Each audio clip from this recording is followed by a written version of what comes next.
그럼 왜 12월 3일이었을까? 무속 개입 의혹 증거는 나오지 않았다고 합니다.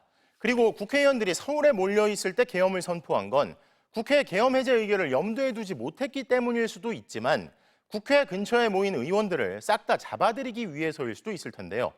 12월 3일에 대해 특검은 당시 미국 트럼프 당선인이 취임 전이었다는 점을 감안해 미국의 개입 가능성이 적은 권력 교체기를 노린 거라고 봤습니다. 이혜리 기자입니다. 윤석열 전 대통령이 돌연 계엄을 선포한 지난해 12월 3일.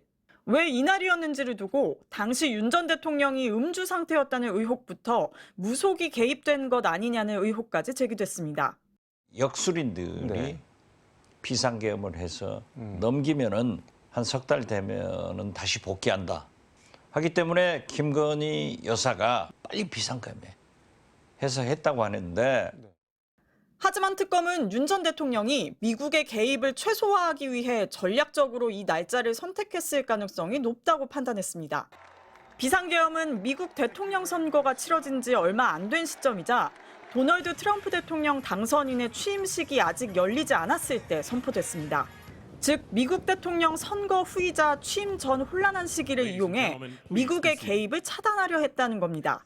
특검은 박정희 전 대통령이 장기 집권을 위해 헌정 질서를 중단시킨 1972년 10월 유신 역시 미국 대선 국면에 단행됐다는 점을 사례로 들었습니다.